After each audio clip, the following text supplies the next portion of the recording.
Who's here? Who here is making webcomics already? All right. All right. Well, webcomics, for those who don't know, obviously are comics on the web, and there's different reasons for them. But I suppose we'll talk a little bit about that too. But first of all, good morning. I'm Alan Evans. I'm the creator of the #1 wrestling webcomic, Rival Angels. It's been updating since January 1, 2008, and never missed an update.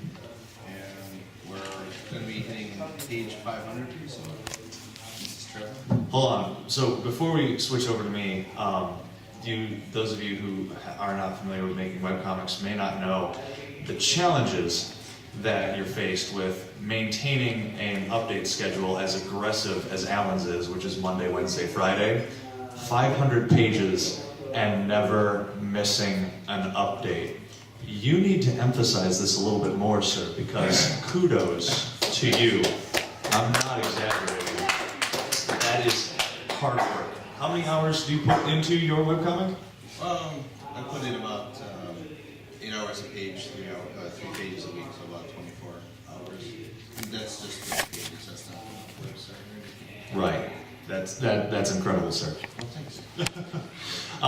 Hello, my name is Trevor Mueller. I did a Writing for Comics panel yesterday. I recognize a couple faces in here from there. And I do a couple of webcomics, actually. I've been doing webcomics for about 8 to 9 years on my website. And so 2 of the comics that I have, one of them is called The Temple of a Thousand Tears. It's a samurai sci-fi epic storyline.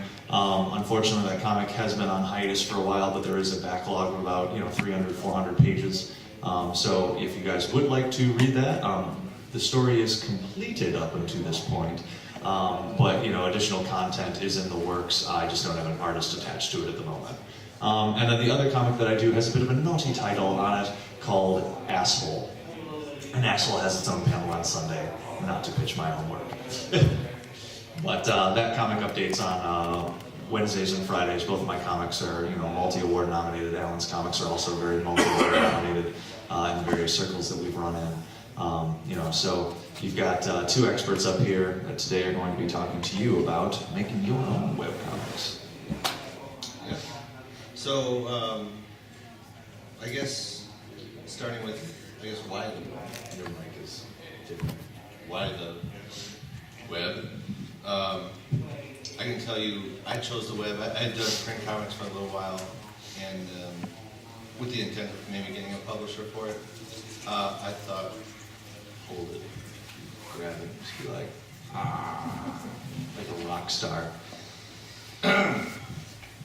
So anyways, but with the web you can get an audience, and then you can go to a publisher and say, look, I have X amount of followers on a weekly or monthly or even yearly basis, and you can show them that, yes, I have a following already, and this is something that you'll want to print, and this is something you're going to want to make money off of. That's not been my guiding star, so to speak, but I think it's a legitimate reason to do it. I know I've been able to get more eyes on my work through the web than just my own print comic, and it's been working. So. Yeah, kind of taking it a step back from there, Alan makes a fantastic point. So the web is essentially a fantastic and affordable distribution model for those of us who are just starting out into the comic creating world, right? So assuming that you have a story, assuming that you have either artistic talent yourself or have access to somebody who has artistic talent to tell your story visually for you, and you want to get your story out there, your options are essentially limited to 3. Your first option is to draw it on line paper and hand it out to your friends personally, making photocopies over at Kinko's. I have done this.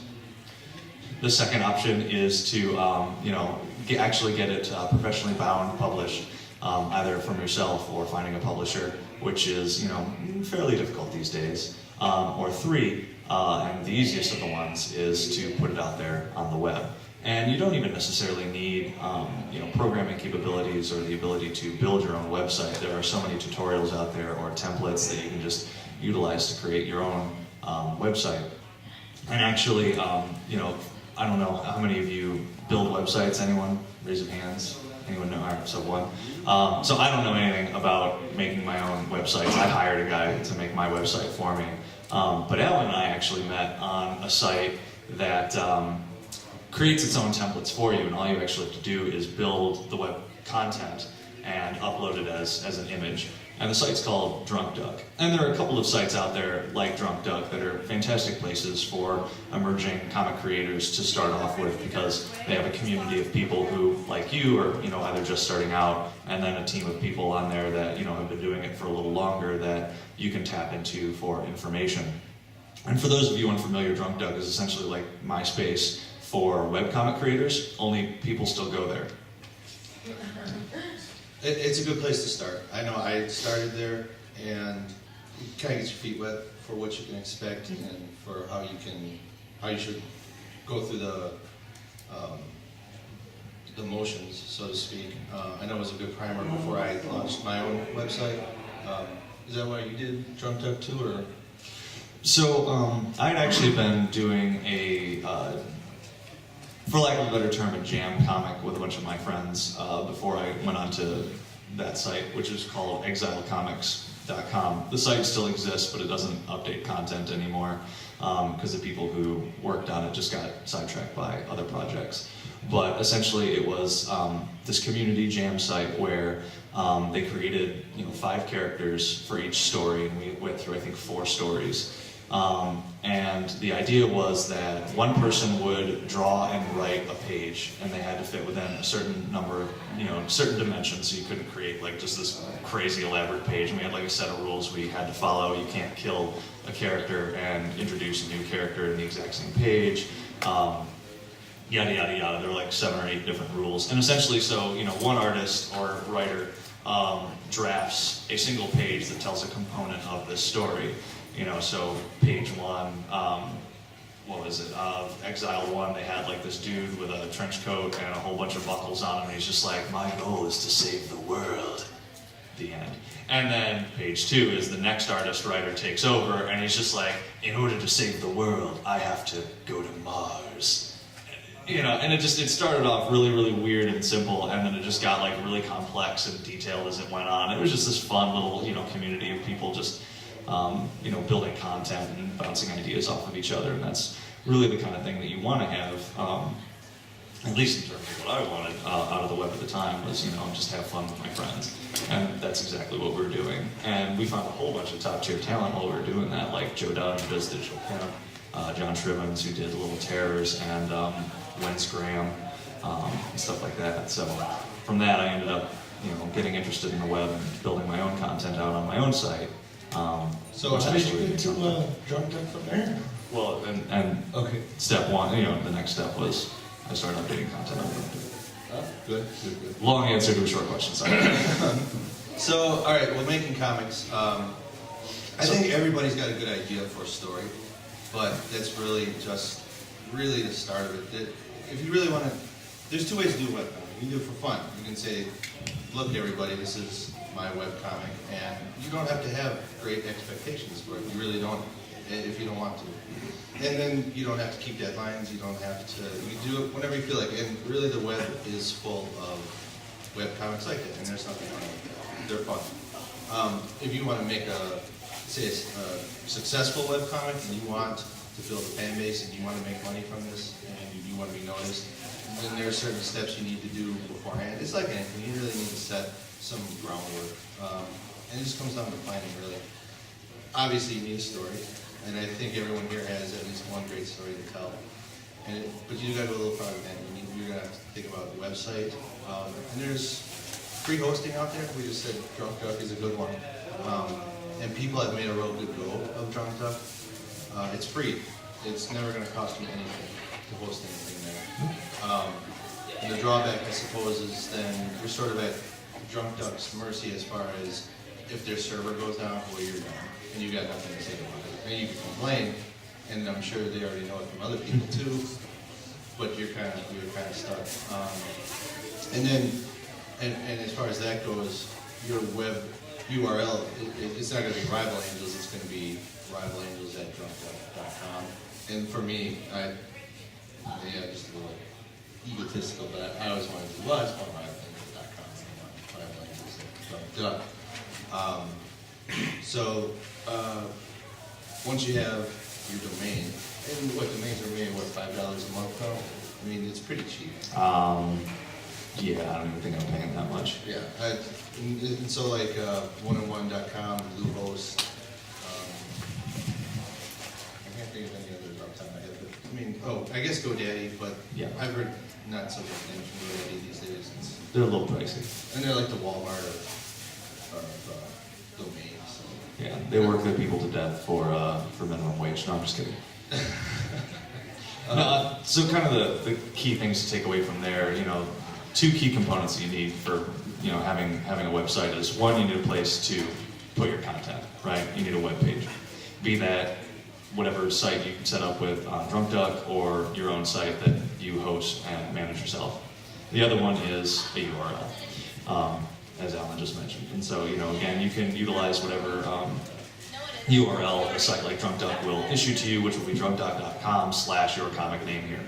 Or it can be, you pay to have your own webcomic name or a series of webcomic names, whatever you want to do on that. And so, again, it kind of depends on what your goals are in terms of your comic. If you're doing it for fun or you're just starting out, DrunkDuck could be a good way to go.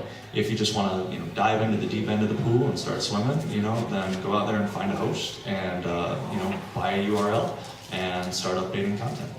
Yeah, and there's some really good things, tools out there. You can use WordPress, if you're familiar with WordPress. And then there's a theme for WordPress called Comic Press, and it takes a lot of the hard work out of posting your comics for you on a hour basis you do it. It sets up everything you're ever going to need, like RSS feeds, posting. If you build up a buffer and you want to post pages up ahead of time. There's an archiving system in there so people can go back and check out your old pages, right. Navigation system. All good stuff. Yeah. Comic Press has kind of become the standard in the webcomics world in terms of templates that you utilize for building a website, because it's really easy to use and program, especially for people who are just starting out on building their own websites. It also is very easy to use from a user standpoint, which is really how you kind of want to design your site, is to make sure that it's easier for your readers to navigate around and get to where they want to go on the site. So making content first, and then also establishing a community on there, which can be a good segue into how do you build a community. Yeah, I think after that, then we kind of discuss maybe what the expectations are. We have a friend who has a webcomic, onequestion.com, from Meg Subaru. She does it just as a way, she's in college, and this is her way of showing her progress as she evolves into a better artist. And she really is a great artist, and it's a great webcomic. She updates as much as she can with someone with a full college schedule, as a lot of you probably know. So it's not easy. And so she gets a lot of her friends looking at it, and I think the time's going to come where she's going to have bigger expectations, and she's going to keep, and she's going to want it to be a successful moneymaker. To that end, if you want to try and make money, you have to have some goals that you have to meet. A big goal, and I think it's a little understated, is when you say you're going to update, you have to deliver. If you say you're going to update every day, well, you better have something up every day. If you say you're only going to do it 3 times a week, Monday, Wednesday, Friday, you've got to do it every Monday, Wednesday, and Friday. Because people are going to get tired of, oh, well, I overslept, or I had an exam, or this or that. And it's fine if you have these things, but don't expect a solid following that's going to love your work and want to support you, because you're not honoring your commitment to update when you say. So even if you say, I'm only going to update once a week, that's still better than saying I'm going to update every day, and then you blow it after a month. So, well, this is really rough. I can't do it anymore. Yeah, because I've definitely had situations where, unlike Mr. Evans to my left here, I have missed updates. And you definitely see, you know, an increase in angry messages from readers or, you know, concerned messages from readers in the beginning. They'll be like, oh, why didn't you update today? What happened? You know, and you put a blog post up to explain, sorry guys, I got, you know, death in the family, or had to go out and do this thing, just didn't have an opportunity to update, my buffer disappeared, whatever. And, you know, they might let you get away with that once, twice, but after that, they're just gonna start dropping off. Because you're not updating when you say you're going to update. I mean, it's like watching a movie with your favorite actor and they just give a shoddy performance. And you're just like, wow, that was really bad. You know, I have lost faith in you, actor. It's the exact same thing in the webcomics world. You know, you sit there and you say, I'm going to update every Monday, Wednesday, Friday, but this week I only updated on Friday. Well, they might let you get away with that once. But second time, third time, they're going to be like, okay, now this is a pattern. Now this is something that's reemerging. And it's very important to, you know, like Alan said, update when you say you're going to update. Sometimes this means sacrificing sleep. Sometimes this means not going to the party on Friday night. Sometimes this means going to the party on Friday night late. You know, but honestly, it's, you know, depending on what your goals are, again, if it's for fun or if it's something that you're looking to make money for, specifically the latter, you need to maintain that update schedule. You need to be as professional as possible in order to keep those readers. Yeah, and going back to whether you're doing it for fun or for profit, a good way, either way, is to build a buffer. When I first started, I had 33 pages done before I even posted my first page. And it was tough, because I'd get to say, page 9, page 10, page 18, page 25. I'm like, oh, I really want to post this. I really want to get feedback on it. And, it was really hard, but I'm glad I did, because my buffer came all the way down to, like, say, 8. And for me, I'd update three times a week, so an 8-page buffer, it's almost 3 weeks worth. And I built it back up to 15. But that's kind of why I've been able to go over 3 years without missing an update. And I think, and there's a lot of really great webcomics who have missed, and I feel bad for them, because I know there's, you know, I know what's going to happen. They're going to start losing readers, and they're going to be like, why did you miss? This is my favorite thing on Friday. So, I know if they would have maybe spent a little more time in the beginning building up a buffer, they wouldn't have that problem. So, I would say, like, the best thing you can do when you're making a webcomic is build that buffer. You're going to be so much happier. Even if you burn through it, you're still buying yourself some time. You're going to get a lot more goodwill from people.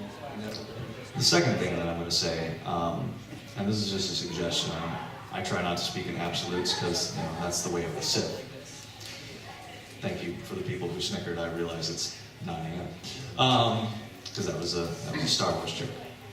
So the other thing that I would say is maintaining a disciplined schedule, right? So setting time aside every day to work on your comic, to make sure that you are hitting those update goals so that you are consistently refreshing that buffer and you're not losing pages. So the buffer exists for what I would call acts of God, right? It's there in the event that my grandma dies and I've got to leave and go to a funeral on Saturday. I don't have the ability to work on my comic pages for the 3 to 4 hours that I've set aside on Saturday. You know, I have a page that I can go back on, and I'll just try to make that buffer page back up later. You know, that's why the buffer is there. But all too often do Alan and I find that people will just kind of ride out a buffer and be like, oh, I can skip it this week, I'm going to go play video games. You know, I've got 15 pages in my buffer, why not? And suddenly they find themselves down to 2 pages in their buffer, and they're just like, what happened? Where did it all go? I made some incredible progress in my World of Warcraft game, but suddenly I find myself needing to scramble to get my comic book done. And I keep making fun of video games here, because video games are probably your evilest enemy when it comes to procrastination or getting anything done on time. So if you guys follow any professional comic book creators on Twitter, specifically I'm thinking of some of the guys who work over at Image, Image being, you know, the #1 independent comic book publisher out there. They will sit there and they will say that, you know, video games are your greatest evil. At no point do you ever see a professional comic book creator taking a break from you know, making comic books to, well, at no point do you see anyone taking a break from video games in the professional comic book world. They're taking a break from making comics. And they're working on their comics 16 plus hours a day. to make sure that they are producing the top quality content that they possibly can. Again, these are professionals. These are people who make their money from comics. In the webcomics world, you definitely want to make sure that you are also maintaining that discipline so that you are maintaining that consistent update schedule, not disappointing your readers and your fans. But you always want to make sure that you're still having fun with it. Yeah, I think everyone knows what a time sink video games can be. That's kind of the fun of it too. But now we've kind of talked about what you're doing for your readers. You don't want to upset them, and you might be thinking, well, I'm doing all this work for the readers. If they don't like it when I update them, well, forget it. Well, here's where it comes around, is that if you're looking to monetize your webcomic, make some money, the real money is in, there's several ways it is, but the main one is through ad revenue. You probably, if anyone's visited any webcomic, you'll probably see some sort of advertising. And that's where you're going to start making some money. So now you have your consistent update schedule, you have your readers coming, and they're coming more and more, where you're going to start making more and more money as more people come and visit your site, browse the archives. And first you're going to start maybe you're just covering the costs of your hosting a month, and that's a great start. And then maybe you're going to start covering other costs, and all of a sudden you're going to start making a little bit of money. So there is a payoff here if you're looking for that. It's not just one-sided, I'm doing this for the fans and I can't let them down. Well, it is a little reciprocal where they're going to come to your site and you're going to make some money. And that's, if you've heard of, say, PvP online, their main money maker is through advertising. Now, granted, they get probably about 1 million people a day that come to their website. And so obviously he's making pretty well. That's his day job. And I know that's kind of where I'm shooting for one day. To have that be the day job, that'd be pretty cool. But for now, I got a day job here in Milwaukee, over on 5th and Lincoln. And until then, I'll be doing both. Another revenue stream would be, say you got now 100 pages of your book. You can collect it into a book, come to a convention like MIlwaukee, and offer it to the congoers. And then it goes into other things then too. It's not just the books. You can do postcards and posters and prints, and now you're in a whole different aspect of making webcomics. But that's eventually where that'll lead. I'm trying to think what else. And then of course people start noticing it. People start noticing and say, hey, your work's pretty good. Maybe you should do some work made for, say, a Dark Horse or an IDW or Image. Or it starts opening some doors for you as far as the field goes, as far as art or writing or anything like that. If you're doing webcomics, you probably have some inclination as a writer, as an artist, or a colorist, or anything. So this is going to open doors for the next step in there. And again, if you're just doing it for fun, a lot of the rules don't really apply, and you should just have fun with it. But there is a payoff, both in monetary means as far as progressing your own career. So there's really good ways to advance those through making webcomics. Yeah. So the thing that I take away from that is, if you're looking to do professional comic book making, be it on the web or published work, it's never been easier to make a comic book, be it self-published, published on the web, whatever. It's never been more difficult to be published by one of the big two, because not only are they consolidating and not making a lot of money off of comic books specifically, what they're making a lot of money off of are merchandising rights and franchises. And right? the big two being Marvel and DC. Marvel and DC. So, Marvel obviously having been acquired by Disney, and DC having been owned by Warner Brothers. So their big money makers aren't necessarily in the comic book side of things. It's in, the fact that The Dark Knight is the #3 grossing movie of all time. T-shirts, video games, comic books, all these things add together into a business model. So as a webcomic creator, you have the ability to create your own business model if you're trying to go pro. And like Alan said, there are a couple of different revenue streams that you can focus on if the revenue stream that you want to be your top revenue tends to be advertising. If you've got the audience size to support an advertising revenue stream, then that can definitely be a moneymaker for you, depending on what the business model is that you create. To give you guys a little bit of background, I'm a business major, and I actually work in advertising professionally as my day job. I work as a media planner, which for those of you who don't know what that means, it means that the client comes to me and says, I've got $1 million, I want to reach this target, and I want to be in market during these times. And I tell them how to spend that money. By the way, my client is Hewlett Packard.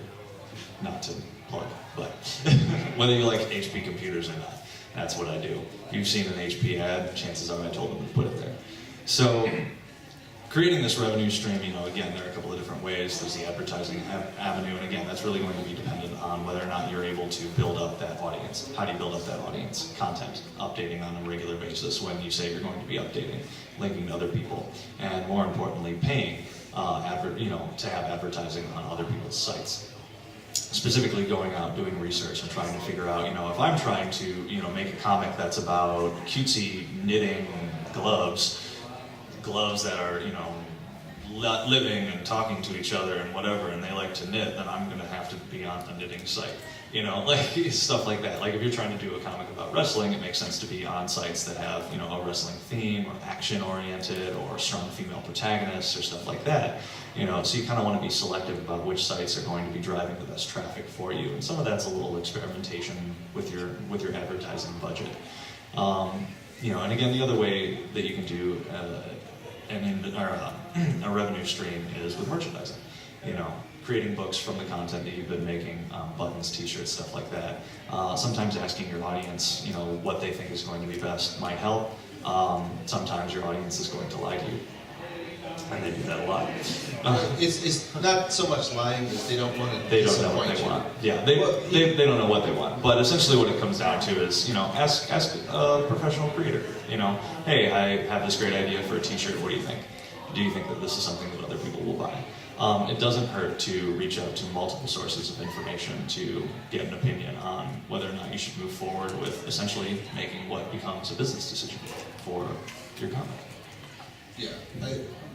It gets a little dicey when you ask your audience what they want. If you say, hey, what do you think of this T-shirt? Do you think it's great? And 50 people say, yeah, it's great. And you're like, oh, all right. So 50 people are going to come and say, they're going to buy my T-shirt. You put it up, and maybe 5 people buy it, and you're like, oh, what is that? It's not so much, they want to support you, and they want to, oh, yeah, we really want to buy it. And then that's where you're going to be able to find out that, well, they don't really have any money, or, books. Video game or whatever, something came up and they just don't, so that gets a little tricky, and of course it's a kind of a hard knock thing to learn. You gotta just roll with that. Yeah, Alan and I run into situations constantly where we'll be at a show and somebody will walk by and be like, oh, I love your comic on the internet. And we'll be like, hey, that's great, we've got a book right here, you should buy it. And they'll be like, oh, so sorry. Or I'll come back later. I'll come back. It's the car salesman thing. It's like, oh, I'm gonna think about it. I'll come back later. Sure. And you know what? They really don't. And they don't always come back. And sometimes they do, which is fantastic. But again, like you can't bank on that. Yeah, don't hold your breath on that. Right. Turn blue real fast. Because let's be honest, at a convention, even one like this, Alan and I are still competing for, essentially from a business standpoint, the dollars that everyone in the attendees have. And the question that the attendees ask are, do I want to go out and buy this book that these creators made that, I enjoy and I read on the web? Or do I want to go and get these cute buttons that are right next to them? Or do I want to go get this t-shirt that's right down the way? Or do I want to go get this manga book that's missing from my collection? Or this DVD? Or this other thing? And there's all these competing factors out there for those hard-earned dollars. So again, from a business perspective, just speaking with my business background, there's a lot of competition out there at a convention for merchandise that you would be selling. On the web, it's the exact same thing with advertising. Like I'm going to be competing for the exact same ad space that Alan might be competing for, or Scott Kurtz with PvP, who has a much larger advertising budget than I do does. So there's it does take a little bit of business acumen out there, and it doesn't hurt to take a couple of business classes to try to figure out find how to make a business plan and how to turn a profit on stuff. because Alan and I couldn't, do a series of 5 panels about just creating a business model and making a successful webcomic business out of it. Unfortunately, with the hour that we have here in these panels, we're only really able to give you guys kind of the top level of what we know and what we've experienced.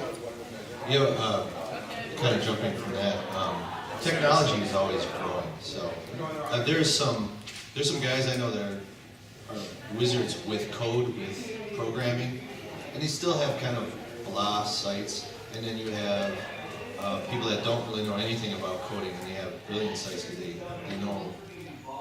they use what they know. So if you know code and you know how to program HTML and PHP and all that, that's great. But you don't have to. We were just saying before about Drunk Duck, where hey, you know what, just put it up, and so you don't have to. It's as hard as you want it to be. If you want to make this like the most dynamic looking thing, you want flash and sound.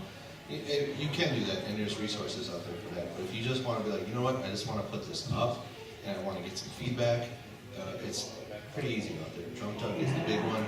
Actually, and there are a few others, but there's Comic Genesis, there's Smack Cheese. There you go. Thank you.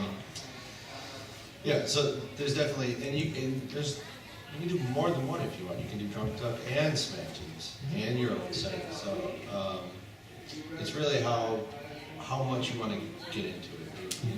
It doesn't have to be hard, or you can make it this intricate thing that you want. So when you're putting together the business model, essentially the question that you ask yourself is a distribution question. How do I want people to get access to this content? How available do I want this content to be? Do I want it to be exclusive to my site, yourname.com, or do I want it to be on drunkduck.com/yournamecomic here? So this is kind of the questions that you ask yourself. Alan and I currently, have our own websites and then mirror our content in Drunk Duck. And Drunk Duck does allow for the flexibility of having, your own advertising on that site, so you can make some revenue off of advertising on Drunk Duck. Again, it's a great stepping stone for those of us just starting out, especially if you don't know how to program your own site, don't have the budget to pay someone to program your own site, or don't have a friend that you can bribe with cookies. Cookies will get you far. Yeah, I use Drunk Duck right now because it's so easy to update on there. It's actually easier to update on Drunk Duck than my own site. I think when I'm done with season 1 of Rival Angel, I'll probably stop going to Drunk Duck just because it's not a huge part of my readership, but I still do it because it is pretty easy. Are you still updating on Drunk Duck? Mm-hmm. Yeah. Why do you still update? So the reason that I update on Drunk Duck, Asshole, when I originally premiered this book 3 years ago, started simultaneously updating my website and Drunk Duck at the same time. And for those 3 years, I have, been on Drunk Duck and met people through the community, such as Alan, a couple of our mutual friends, Laura Innes, who does the Dreamer for IDW, and I've started mentoring these 2 girls down in Austin, Texas, in a style of comic book making called fumati, which is Italian for photo story, right? So they make the comic, instead of using illustration, they use photographs. And they came up to Chicago and stayed with me for a week, and we ended up building this huge photo story arc that we were building together. And there's just a lot of fun community events on Drunk Duck. And I really haven't, I feel, even though I've outgrown Drunk Duck in terms of, my goals and ambitions and stuff like that, the thing that I like about it is that built-in community that's still there. The fact that I consistently meet people, even at this show, from Drunk Duck, who know who I am, who come up and they're just like, oh, it's Asshole, oh, it's the bald dude, oh, I love your stuff. Whether they buy the stuff or not, these are people who I can call my friends, and you forge relationships with people on community sites like that become lasting friendships. Not to sit here and get teary-eyed on a Saturday morning, but Alan's such a nice guy. I mean, he and I, the first time we met was at Wizard World Chicago in person, but we'd known each other for a year and a half before that, online.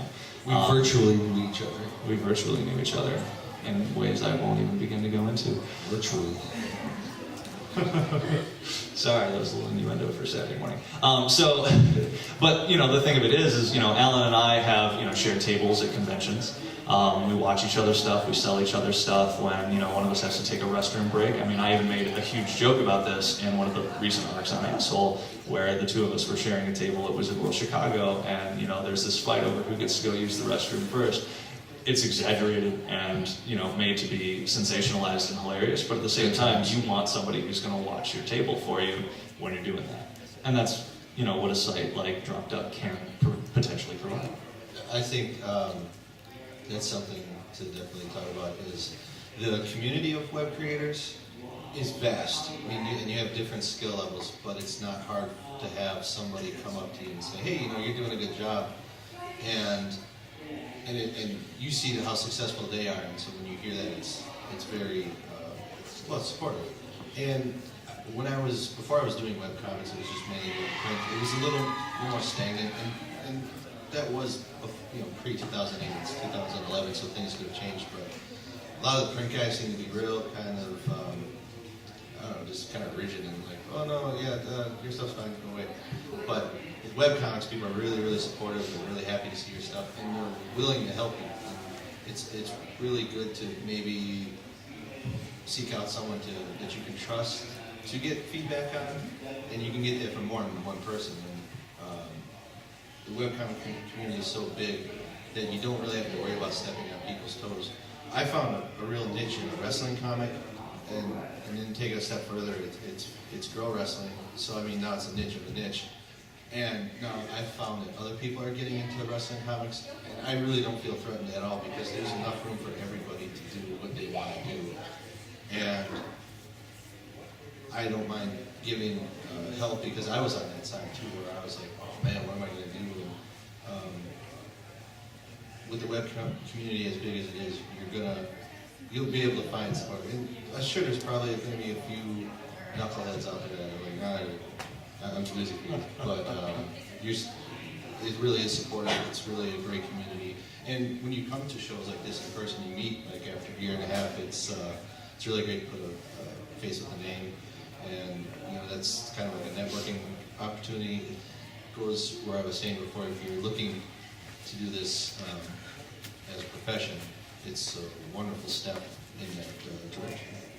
A thing that I will say about eliciting feedback from professionals: one, keep your questions concise and to the point, because we are professional creators. Our time is limited. You know, Alan spends 24 hours a week on updating his comic, and then we've got full-time jobs on top of it. And then there's also that desire for us to spend 5 minutes to play video games or go out to that party on Friday night, Or hang out with the wife. or hang out with your wife.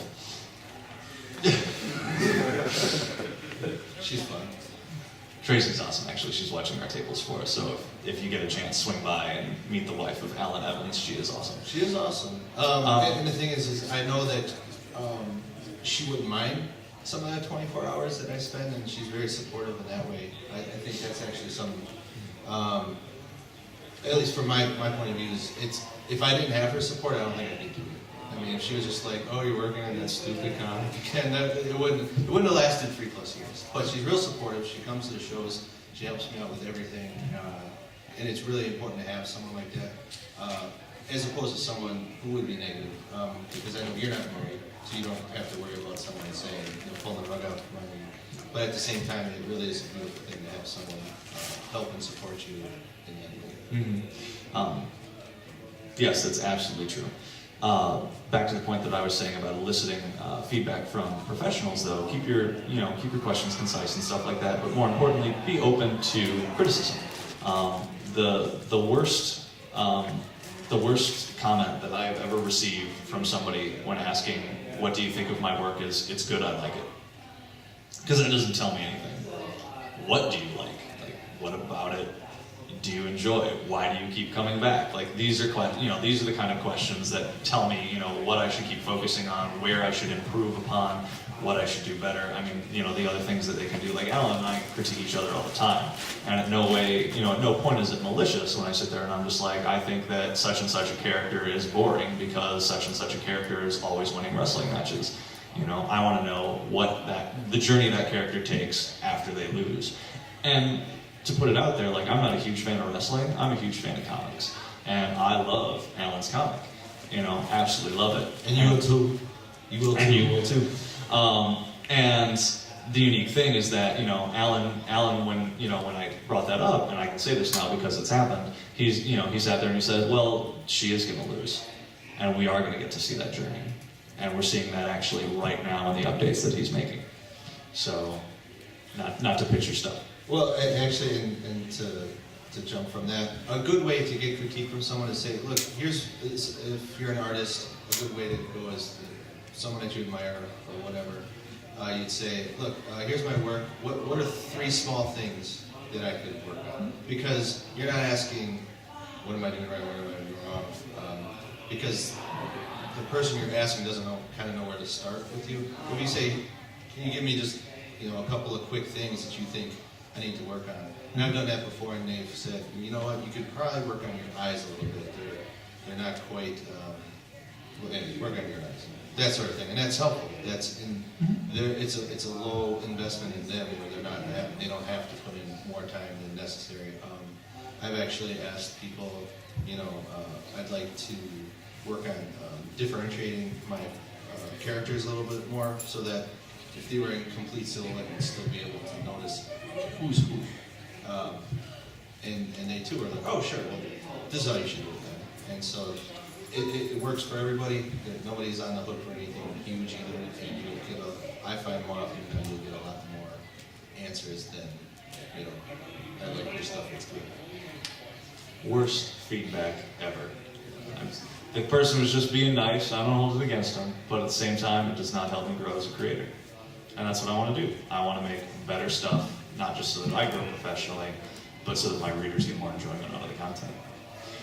So we got about 15 minutes left. Do we want to open up for Q&A? I think we answered all their questions. I'll take your silence as yes, we do want to open up for Q&A. Does anyone have any questions about making webcomics? Anything we didn't cover over here? Otherwise, we can just keep chatting for another 15 minutes. It's cool. And just remember that after the panel, you can always come up to us either here or upstairs at our table. Yep. So if you don't think of anything now, but you think of something later, it's perfectly fine to come and say hi. Yeah, we're here all weekend. But does anyone have any looming questions, lingering questions? Why were we pitching Drunk Duck so much? Yeah. With all the content out there these days, how do you get yourself noticed? That's a very good question. Fantastic question. I can tell you what I did is I thought too, how do I get myself out there? And I thought, well, here's a story, how do I want to present it? And I thought, well, if you can boil your stuff down to, say, a niche. I picked wrestling. It turned out at the time, nobody was doing a wrestling comic. And I thought, oh, well, I could be the very first one. And this is a little bit more cerebral than I'd like it to come off as, but when you're the first of anything, if somebody comes along and is 50 times better than you, they still get compared to you because you were the first. So, and now probably somebody is going to come up and be like, you weren't the first one, there was this obscure thing, whatever. But I thought, hey, I'm going to do a wrestling comic. And then I thought, all right, I'm going to do a female wrestling comic because I think girls would be a little bit more interesting in that regard. So now I got this female wrestling comic. Nobody's ever done it before. And not only that, it kind of crosses over. I'm wearing a Shimmer shirt. It's a female wrestling league in Chicago that I love. And so now when I say, hey, I got rival angels to this Shimmer crowd, that's the people that I want to get my stuff in front of. My stuff might not be that great in front of, say, Asshole, because maybe Asshole, they don't really care about sports, they don't care about girl drama, they don't care about that. But I know by getting in front of an audience like WWE, TNA Wrestling, or Shimmer, now these are the people. Big numbers aren't necessarily important to succeed. It is as far as an advertising aspect goes, but I know these are the people that are going to buy my book. They want to see this. They absolutely want to see it. So if you can find a niche, if you can find a subject that is underserved, that's really a great first step. Now, that's not to say you can't do, I'm trying to think, what do you think is one of the more common webcomic subjects right now? would it be slice of life? Video game maybe? Video games or movies. So let's say you're doing a video game or a movie comic. You can still be successful, but now you're going to have to do something a little bit better. You're going to have to twist, or, I hate to say this, but you're going to have to be brilliant. And I always hate that because it's like Steve Martin said, someone asked him what's the secret of success. He said, oh, be brilliant. And that's not really a great answer. That's like, you want to be better at math, be smarter. You know, I guess you can work harder, and that's still kind of a vague answer. So I would say if you can find a niche that nobody else is doing, and there are numbers on that, and like right now sci-fi, that's kind of underserved right now. So if you got a great sci-fi story, you should maybe get on that because nobody's doing it right now. Otherwise, after that, you're going to want to get in front of people. Like I said, I get myself in front of the Shimmer crowd, and I already know that I got some fans right there. If you're, say, going on the sci-fi thing, well, maybe go to sci-fi forums, sci-fi communities, and say, look, I got a sci-fi comic. And there's not too many sci-fi comics out there, so people are like, oh, hey, that's pretty cool. Even though they're not webcomic readers, they might, and actually that's what you want, because there is, you could say there's maybe an infinite number of webcomic readers. They're going to love their top 3, and they're going to love like another dozen. They're not going to support or buy anything from you per se. They're going to read you, and that's cool. But the top 3, and it's hard to get anyone from that. So you don't want to get necessarily in front of webcomic readers. You want to get in front of, again with the sci-fi thing, you want to get in front of the sci-fi community. You want to go, you know, like to a Star Trek convention. Like, look what I got. This is something that you're going to want. In my case, if I go to wrestling shows or wrestling conventions, I'm the only one there with a comic, so automatically I'm kind of that star, I guess, for lack of a better term. I'm the only one there with it, so whether you like it or not, you're still going to remember me because I'm the only one that's there. Yeah, so you can definitely do a niche comic. So if you want to be the #1 dog and pony show webcomic series on the internet, you can certainly do that. The other thing that you can do is build up a reputation by consistently updating when you say you're going to update and putting forth the best possible content that you can create. And you know, if you are not the #1 wrestling comic on the internet, if I did not beat Alan Evans to there's nothing to say that, you know, my website could not become more popular than Alan's if my content is somehow better. And the only way my content would be better is if I was somehow updating every day and I was doing this consistently, because let's be honest, this man's a beast. So, you know, not to sit there and compare myself to Alan, but just putting forth the best possible content that you can, updating when you say you're going to update, making sure that you have a site that people want to come back to consistently. If you have those elements, your audience will grow. Kind of like, does anyone know XKCD, the webcomic? Okay, so it's stick figures, all right? But it's crazy huge, it's crazy popular, but it's done for engineers, I think. Like the main focus there are no engineer comics outside of XKCD, so they kind of win because of that. They're always going to be the top dog, even if 50 more comics of that nature come along, they're still always going to be compared to XKCD, and so they're always going to have a following because they're always the first. Any other questions? Just raise it up proud, man. Yes, all right. How does your wife feel about you drawing women wrestling? Okay, that's a good question. I actually get that quite often. She is a big fan of wrestling and MMA already. She's also a big fan of football. In fact, she yells at me when I work on Sundays during like the Packer games. I'm like, why are you working? Like I told her before, she's very supportive, and she is, but she's like, I think you can take a couple hours break and watch this Packer game. No, I can't. She's like, you're not really a fan, are you? So that's actually the only rub there. She comes to the Shimmer shows with me. She's a big fan already. I think certainly things could have been different if she wasn't a fan of wrestling, especially girls. So, but she's the most supportive person, and it's a really beautiful thing. If you come up by the table, you'll see it. I mean, it's something that you can't fake. It's very sincere, support. So, yeah, and if you're a fan of MMA at all, and you ask her, like, hey, how about that, that last fight with DJ Penn, or, she'll talk for hours about that sort of thing.